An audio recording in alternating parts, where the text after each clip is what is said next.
Tiffany Anders is the music supervisor on the Hulu comedy PEN15, starring Anna Konkle and Maya Erskine. I'm Denton Davidson for Gold Derby. Tiffany, if you could pick one song to describe Anna and Maya's friendship, what would it be? Well, gosh, that is really tough because they go through so many ups and downs and emotional complications. Uh, but I'd have to point to the scene where the Desiree song plays in season one, where they do the dance and they come together about, you got to be strong, you got to that song.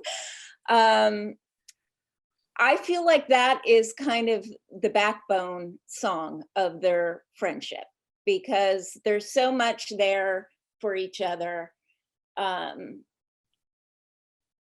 almost on an intuitive level, in a more almost in a kind of intuitive level that's beyond their age. And I feel like that song really perfectly kind of depicts that because it's very much an adult song, but it's saying all the things that are important about their relationship and about friendships. And it's an advice song. So advice songs are very, I feel like teenagers really gravitate towards advice songs. If you can think about girl group songs in the 60s, even, they're all kind of advice songs, and that's something that teens always really need. They're always looking for that. So I feel like that would be a good song to sum up the emotional backbone of their relationship. Who was your musical inspiration growing up, and how did you wind up in this music supervision for film and television? Oh gosh, I had so many. I am a little bit older than Maya and Anna, so for me, I think the first musical influence that I had when I was about 6 or 7 was the Go-Go's. Okay. And I'm so happy because they're going to be they're being inducted into the Rock and Roll Hall of Fame, and it's just so exciting to see an all-female band who wrote their own songs and were so fun, and get that recognition. So for me, I was a music fan from the time I was really, really tiny, and I put on shows in the backyard of songs that I loved, and it was like, we got the beat. I had a dance routine worked out. I made everyone in the apartment building watch me perform, and I made my friends join me.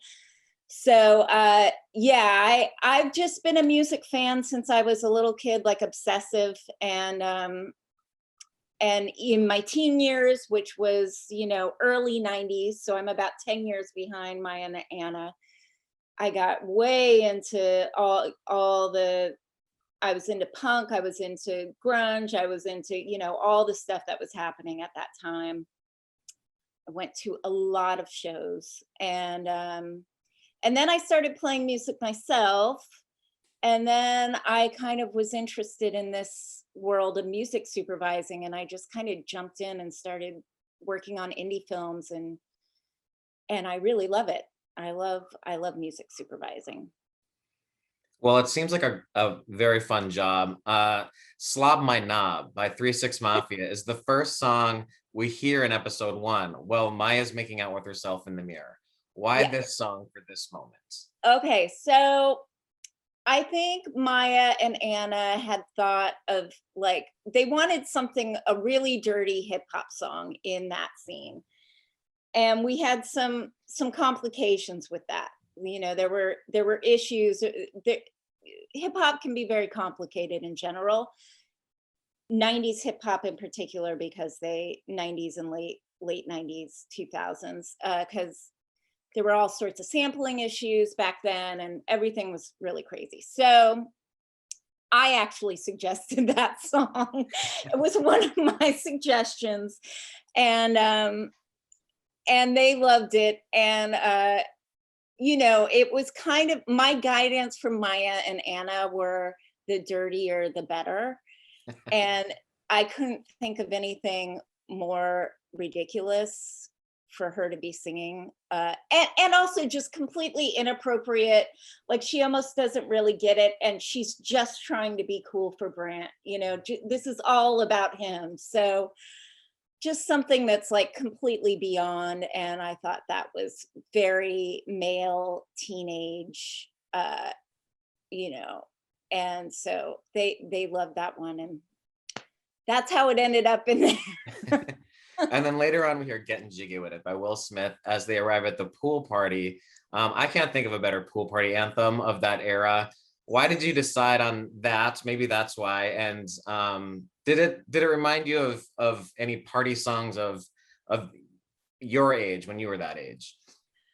Getting Jiggy With It, I agree with you. I think it's got a good pool vibe. Now, part of that is because it's the whole song, basically, besides Will Smith, is a Sister Sledge song from the 70s. So you just get that really good 70s funk vibe to it. And everything that we were trying, and we tried a lot of songs over that actually, was just not landing right. It's actually a very long scene, and it carries through a lot of different things that are going on. So just a lot of things weren't landing right. And that song I threw in at the last minute as an option, and we decided on that one. But it was, I think originally they wanted to kind of do an homage to Boogie Nights, and they had War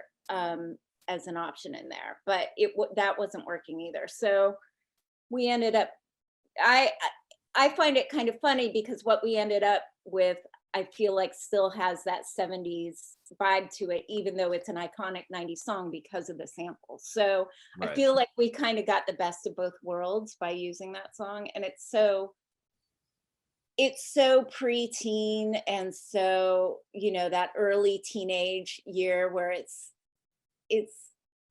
fun, and it's cute, and it's the in between of being, not Dr. Dre, not Snoop Dogg, not the stuff that's like older teenager.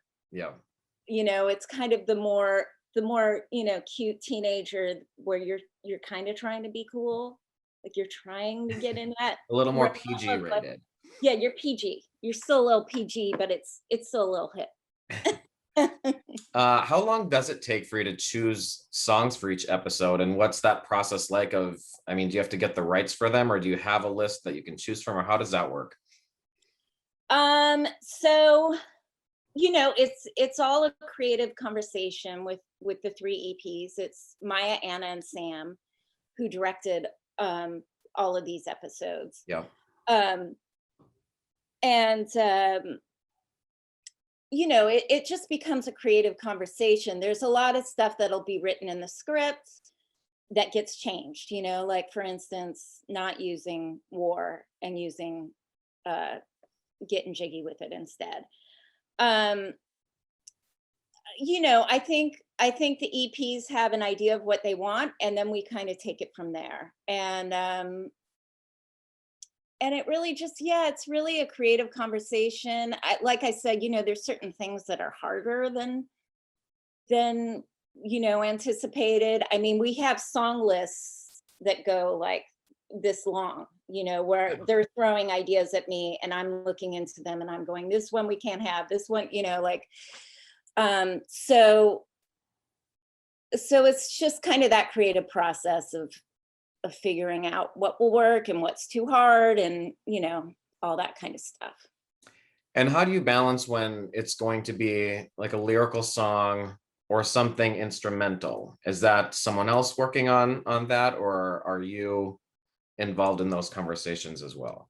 Oh yeah, I in terms of score and stuff, yeah. So Leo is our composer, and he does a great job. And there's a lot of stuff where I'm happy to hand it over to his brilliance to like fill in certain things. There was a lot of stuff actually in the first episode, the pool episode, where they had, we had put in ridiculous movie scores and stuff that were like very iconic that needed, obviously we needed Leo to come in and do his magic and create something cohesive and seamless that still kind of had that nostalgia.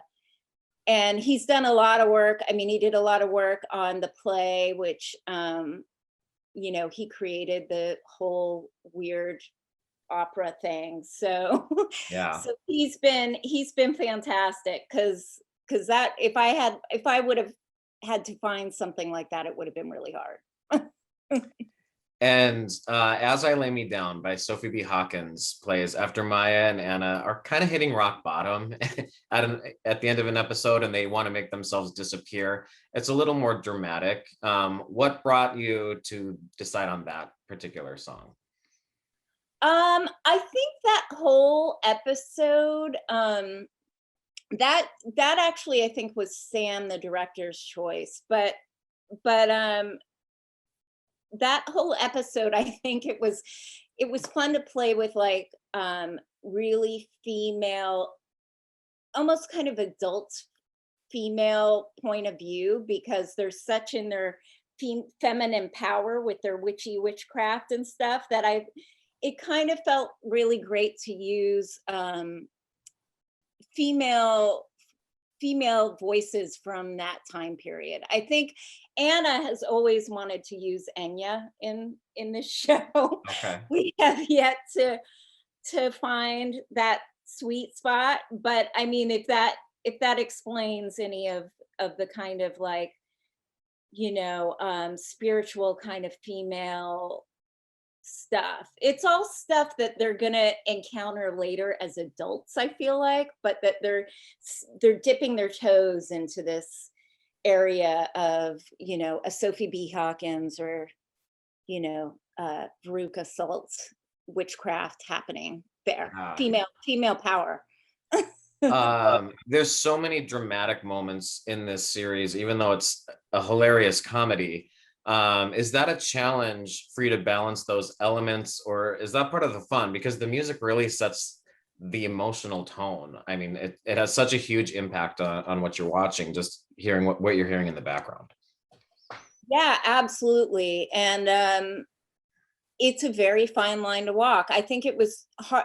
It actually was a little hard for me to navigate on the first season. And now I feel like I'm more in a groove with Maya and Anna and Sam, where I kind of get the balance that they're going for. I mean, I think that scene where they do the dance, where I said that explains that's the song that I would choose, the Desiree song, where they do the dance. I think when I read it in the script, I thought it was hilarious. Like I was just laughing, so I was throwing out all these funny 90s, goofy songs. And then, they kind of brought it to my attention that no, this is a really pivotal, like emotional scene, they needed something with a little more, grit to it. So I think I found my footing with that once I realized that. And you see how it evolves in this season, their relationship, and they're going through so much heavy stuff with their families and, all this stuff. So I think in things like when they do the play and they're at the restaurant and, Maya's disappointed that that her heart's being broken by Gabe and all of that kind of adult stuff that happens, again, like using One Fine Day. I felt like that was almost kind of it's a sweet advice song, and it's a hopeful, like it's got an innocence and naiveness to it with a lot of emotional heft. you know? So using a song like that wasn't something that was just funny 90s, whatever, you know, like choosing things that have this kind of naive or innocent quality about them, but that actually carry a lot of emotional weight, especially for that whole scene, I feel like has been great. And it's, you know, it's something again that Maya and Anna and Sam and I all discuss together. And they're great at leading me in the direction that I need to go in terms of choosing things like that. And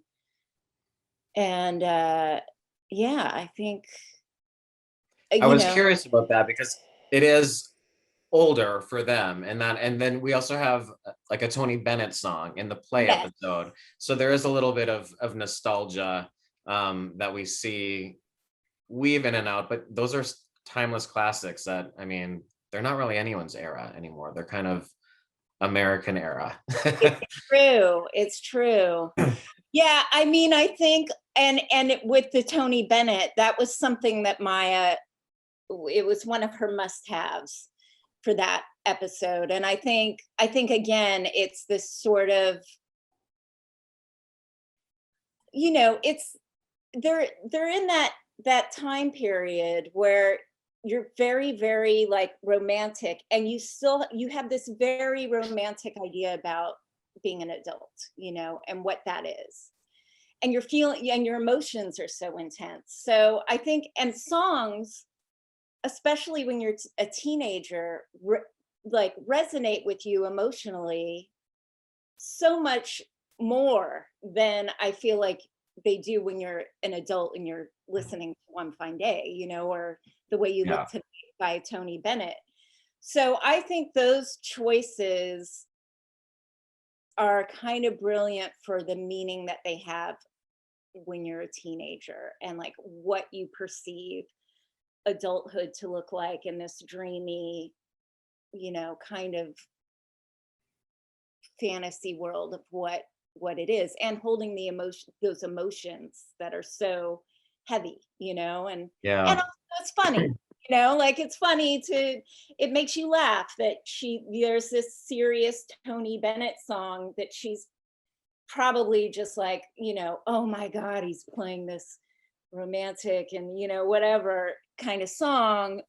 And then it's you, because I think all of us can relate to that, and I think it Yeah. can, because it can trigger all that stuff of how we felt when we were that age, you know. You're so right about, like, when you hear a song, it triggers something that can bring you back to childhood instantly. It doesn't bring me back to my 20s, but it brings me like, I remember for me in 8th grade being mortified at this dance and being like this, listening to Again by Janet Jackson in 8th grade. That's the song, that song takes me back to like that humiliating moment for me. So I love that that you Yeah, talk about that.